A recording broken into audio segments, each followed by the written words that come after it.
Hey, friends, welcome back to our series during Lent, Reflections on 2020, as we have asked some folks in the congregation and even in the community to share with us some of their experiences over the past year, some of what has been hard and difficult, some of what has been helpful to them as they reflect back on this last 12 months and their experience of this pandemic journey that we've all been taking together. And today, a good friend, a well-known member of the community, Greg Jenness of Turner Jenness Funeral Home and of First Presbyterian Church. And Michael, Greg occupies a very interesting spot in regard to all of the things that have been happening over the last year. He lives in a really busy intersection. Like you said, he's a business owner dealing with all of the things that a business owner needs to deal with. And yet, because of his industry, because of the reality that we still have people who come to the end of life and families who are grieving, Greg has continued to have to innovate and change where necessary and continue on, even in some difficult circumstances. But yet, as he balances that, I remember going to Emma's graduation party last spring and they as a family trying to navigate what do you do with a high school senior. And then also just the general personal navigations of how do I take care of myself in this season with all of the stresses and a very difficult and demanding job that was made only more difficult in the last year. So Greg does occupy this very, very busy kind of space. And I'm grateful in our conversation for as he processes sort of those intersections, he's able to point out some of the ways that he's navigated, both that he, I think, found helpful, but also just the straight up confession. You know, I know that it always hasn't gone the way that I wish it had gone. Yeah, and I think the funeral piece has been an interesting one that you and I have had a glimpse into because those things don't stop in the life of the church. They've changed drastically. But how is it that end-of-life care still provides for a family and for loved ones what is, I think, really important in the beginning of the grieving process, that chance to celebrate someone's life and to be surrounded, even digitally surrounded by a community that upholds them and supports them. And that has changed drastically, and I think those changes have been difficult, and I suspect it has been hard for Greg to see what is lost in some of what has had to shift, especially for those who I think are most affected, those who have lost a loved one. That has been a part of this that I think has been really difficult to navigate, and I'm grateful that Greg would come in and visit with us about it.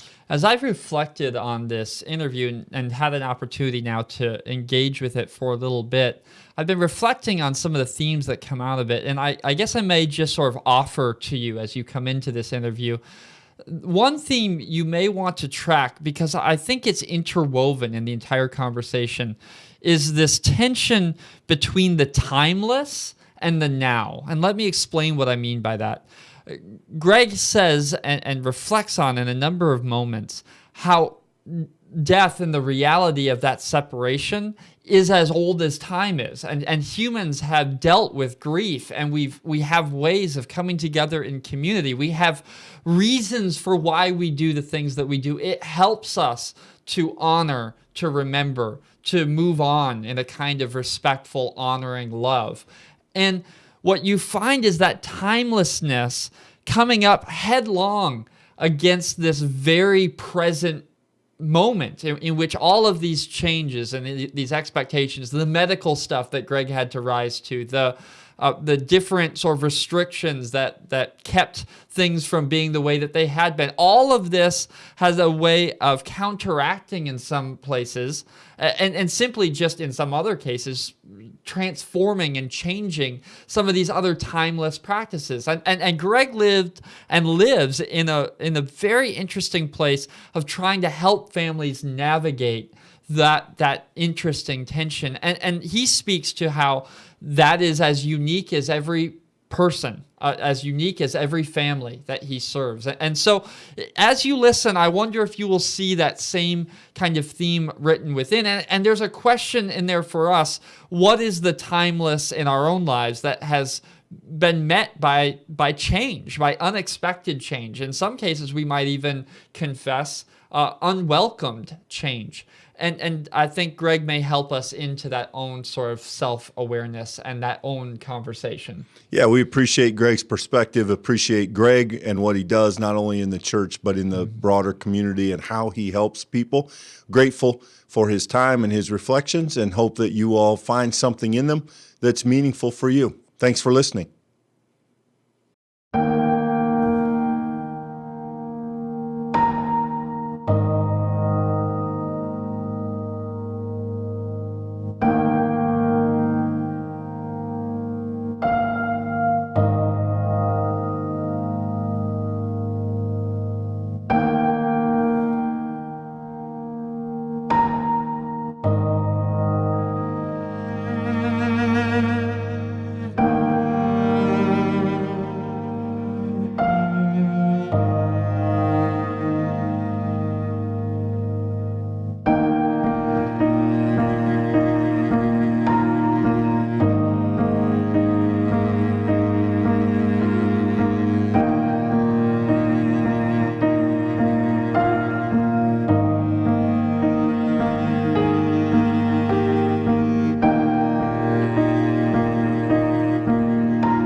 Hey, thanks for joining us again as we continue to reflect on and talk to people and their experiences during 2020. Today, Greg Jenness, well known in the community and in the church, a good friend and a business owner, a person who has really in some ways been in the thick of some of what's happened by nature of the funeral home and caring for families.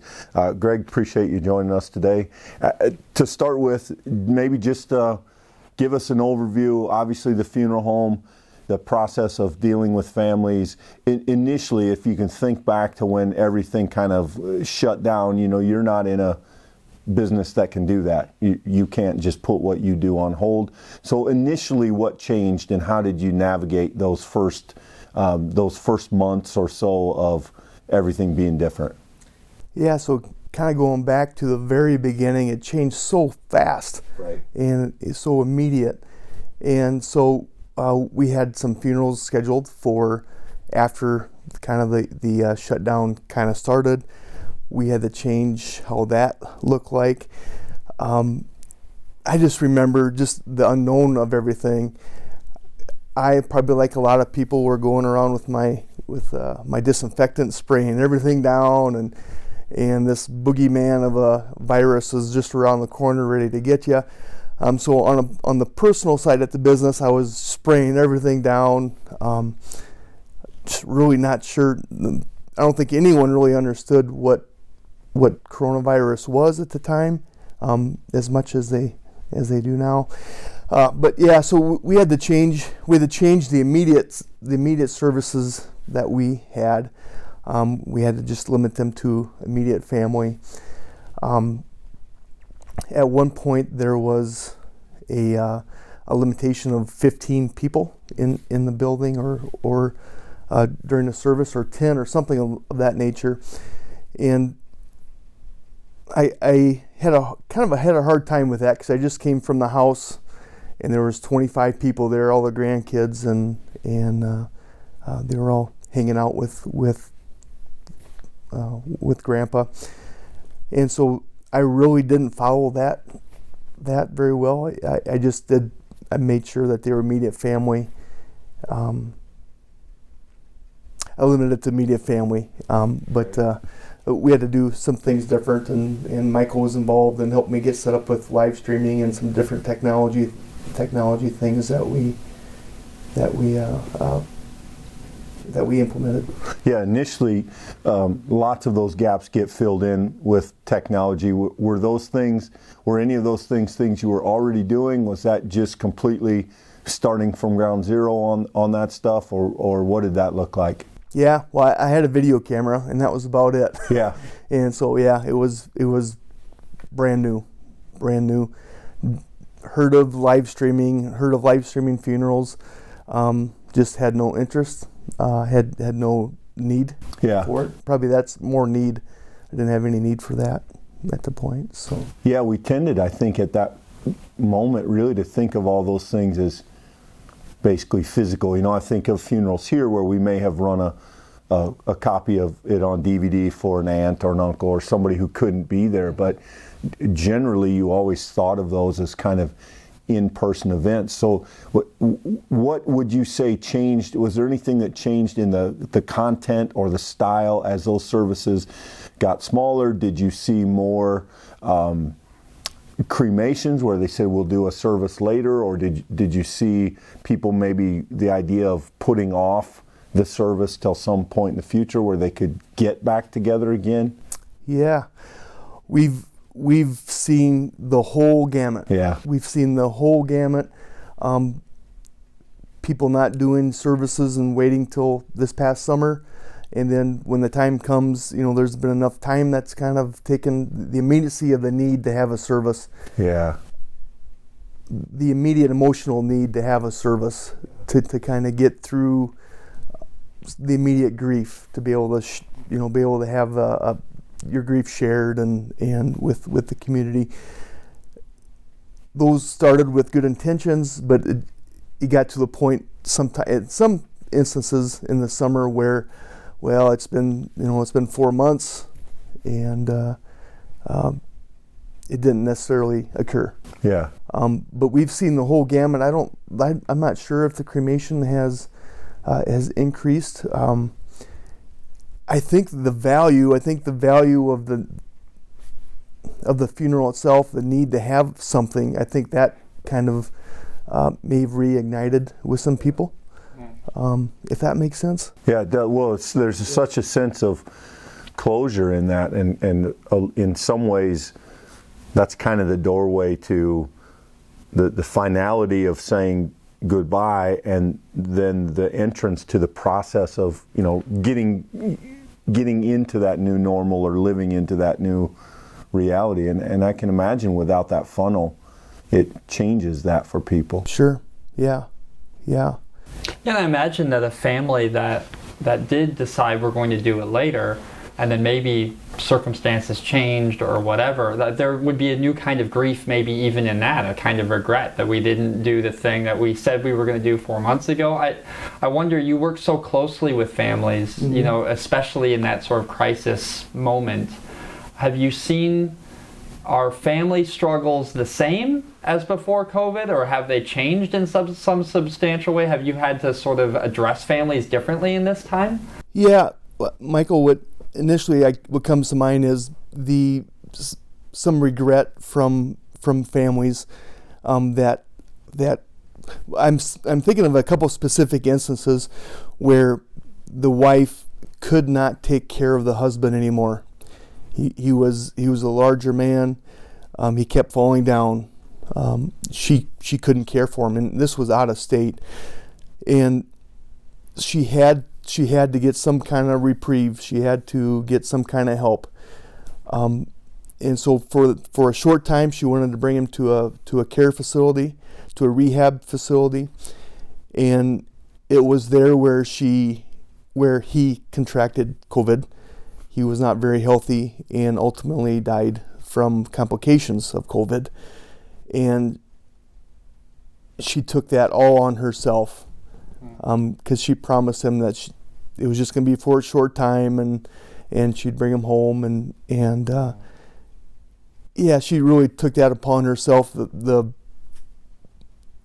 pain of making that decision for him, and that's where he met his demise without bringing him back home. So she felt responsible directly for his death. So there's been several of those instances that that are new, I guess. Grief is as old as, the ages, but a little bit newer. Can't think of the right word, but just that's been another dimension that we've seen. Along those lines, Greg, and I know this isn't exactly in your field, but second-handedly you've dealt with it probably dozens of times. The reality of people in care centers whose families aren't getting to interact with them, and who for months maybe on end didn't get a chance to be with them and see them, and then their loved one ends up dying, and they get together with this sense of we haven't been able to connect, and for people to have to face those last months of their life without so many of the things that we hope are present in that, that I think as we consider how we hope to exit the world, most of us would say surrounded by my loved ones. And as people have lived without that, I mean, what do you have some sense from your perspective of what's that done to people? What's that been like for people? That's unimaginably difficult.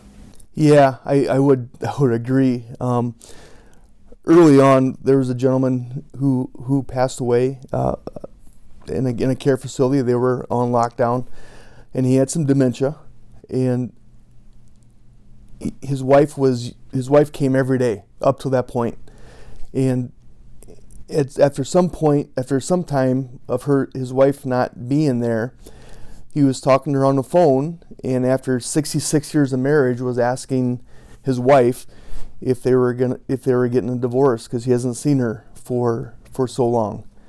And for a person that's suffering from dementia, I mean, that's their reality. Yeah. And that's heartbreaking. And on another hand, we have people come in, we're making funeral arrangements for their parents or loved ones that have been in a care facility. Sometimes I forget they have not seen them since March. Yeah. And maybe through a glass, maybe, but the physical presence, it's been since March. And and they want to spend time with them as soon as they can, because they maybe feel cheated from not being able to spend time or. And unfortunately, you're dealing with a population age-wise that either because of some limitations of their condition or just because it's not what they normally do, the technology piece doesn't always solve that. I mean, the Zoom calls and the FaceTime, some of those folks, that's just, they either don't know how to do it or don't want to do it. And so, that's fascinating that you say that, Greg, because this whole kind of movement has been largely under the heading of trying to keep people safe and prevent sickness, but ultimately prevent death. And yet in the midst of that, there is the reality of death and the changes that have happened as to how people travel that part of the journey and manage those realities. And I don't think probably most of us have thought that through unless it's overlapped our experience and we've had to try and do a funeral or manage some of those challenges during the time. That's really interesting. Yeah.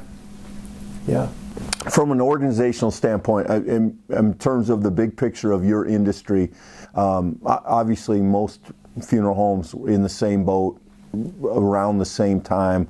I'm sure, like anything else, some have navigated it better than others. Is there anything that you see looking back now that this has forced you to do that you're in some ways appreciative of, or that you think, hey, we've developed some new skills, we've learned some new things, and even when this gets over, whatever over looks like, we may continue to do these new things? Anything change for you that you think might be permanent?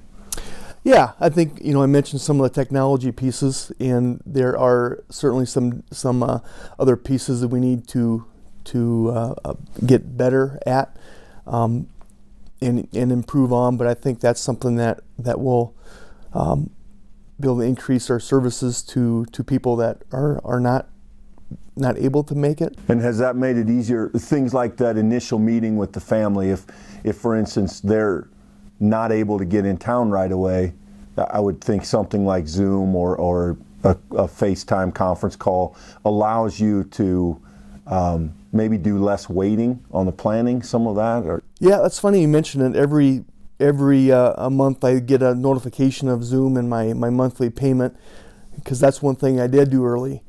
And in offering that possibility to families, for the most part, been very resistant. Really? And wanted to come in and meet face to face, and Interesting. And so I've not had one Zoom arrangement since the beginning. Yeah. Wow. I've had a couple where they wanted to be on the line where they FaceTimed. We FaceTimed and did it that way. So thanks for reminding me I need to cancel that Zoom subscription. Because I thought that was going to be a huge thing. Right. And so we certainly have the capability of doing on the free side. But do you have any sense of what would be behind something like that, Greg? Is that essentially a generational thing? I mean, would that be the case that you tend to be maybe meeting with people who just aren't that interested in those things, or is that at this point people are just tired of the whole thing and they just feel the need to do those things in person? Do you have any sense of what drives? I think it has to do with wanting to do it in person. Yeah. That's been because the people that have wholly objected to it are people that certainly could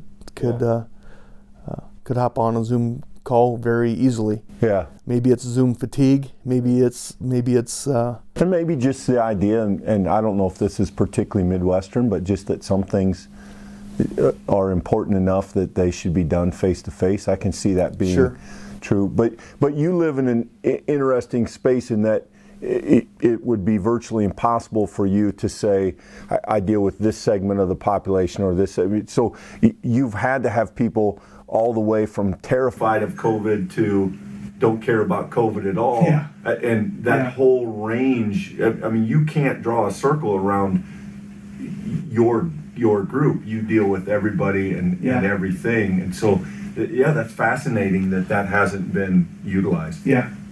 Interesting. Yeah. Along those lines, Greg, you also, obviously, your job takes you into the middle of those situations, care centers, hospitals, hospice care at home. I mean, maybe not initially as much, but certainly over some time in the past year, you've been entering places where you know that risk is higher personally. What does that look like for you and your staff?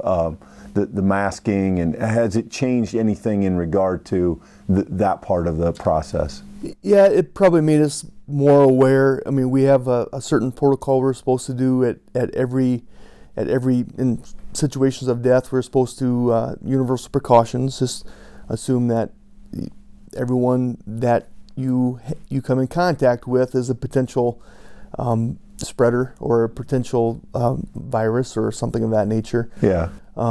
And so you just make your proper safety protocols that you have in place already. That sometimes you might get lax on, but it just reinforces what we already know. Yeah. To be honest, we've used our PPEs a lot more than we have probably in the past. Yeah. Probably the first month, again, I bought several gallons of disinfectant just because I knew we would need to be be doing that, and so. Yeah. And I'm also curious, Greg, so I'm sure there's got to be some sort of associations or organizations. I don't know how your business is structured sort of nationally, but have you found some of those, whether they be national think tanks, or have you found some of those national conversations helpful for the work that you do on the ground, or have those organizations struggled to be supportive to you as an industry, do you think? Yeah, no, I think early on we knew we needed to have some PPE. We need to have larger quantities of personal protective equipment, and our normal sources were not there. They were run out. They didn't have any supplies. And so some of our national organizations, we have been able to get some N95 masks and some other PPE from them, knowing that we would need it and couldn't find it anywhere else. And so I feel we've gotten pretty good support from our national organizations and state organizations. Early on, the World Health Organization put out some things that, while maybe true in a third world country or something like that, as far as virus containment and preparation, it was not applicable to modern funeral services in the U.S. and most industrialized countries. But yeah, on a national and state level and a county level, we've been well taken care of. So, Greg, from a professional standpoint, both from your perspective and maybe looking through the relationship you have with families who come in and need your services and your ministry mission to them, what has been the most frustrating piece of this for you, either professionally or relationally? You've done this long enough to have a system in place. You have a business and you've run that long enough that in large measure you probably were doing things the way you thought they need. I mean, obviously we could improve this or change that, but you largely have had enough input to think, okay, this is how we're doing things, and kind of be comfortable with that, and then flip the switch, everything changes, and now nearly a year later, what's been the part of that has just been the most challenging, the most maybe frustrating, if it's been that? Does that make sense? Yeah, everything. Yeah. I'm a guy that I do not deal with change very well. Okay. And you can only ignore it for so long. Yeah. I've tried. I've stuffed it in. I tried to ignore it. I tried to, but it feels like I'm grasping at straws because every service is different. The way families do things, where we had, very maybe not regimented, but we did things a certain way. Yeah. And I don't know. I feel like I'm very ineffective in dealing with changes like that. I feel lost. I mean, sometimes I feel lost. Yeah, just trying to navigate. Trying to figure out what's the best way to do this. Where is each family in the whole thing? Yeah, that's the other thing. You have to figure out where each family is. Some are, like you said, the whole spectrum. Yeah. We had a service recently, and one comment that the son made was, "I'm so sick of COVID. I'm tired of kissing COVID's butt, and I don't want to do anything different." And all the way from that extreme, all the way to, we can't do anything. Yeah. And it's been tough. I mean, professionally and personally, it's been difficult navigating those waters. Yeah. That's really interesting. One of the reflections that we've had here is that in a place like Iowa and rural Iowa, where we've had some freedom to navigate, the upside of that is exactly that we're not locked in. But what that means is that every single moment is a decision the decision's never made for you. In a place where they say, look, here's what we're doing, you don't have to sort through that 10 times a day, 50 times a week. Yeah. Whereas our ability to kind of have some leeway creates this constant tension and I would say almost exhaustion of just, okay, the mask on or off? Are we distancing? Are we not? Are we meeting on Zoom? And it just creates this sort of constant uncertainty. And I can imagine where that would get really, really tiring. Yeah. Yeah. Fatigue would set in. Have you found yourself, Greg, turning to a particular place to find solace and to find some respite from that? Maybe even a new place in this season? Yeah, not really a new place, but I'm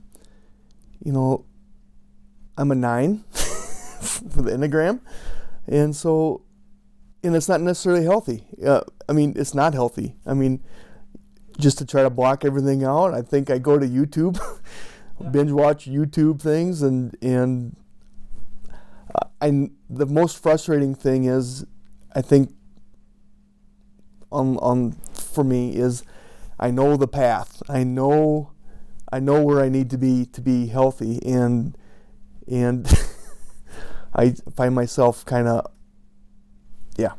That's so much of our cultural experience in this moment, right? It's to say that if we're reflective, we realize all of the goals we might have set January 1, 2020 got blown into smithereens. And right, the idea that we know where we would like to be, what you call healthy, and then the awareness of how far those gaps have come, and the recognition that at some level we only have so much energy, we only have so much stamina that we can apply to a situation.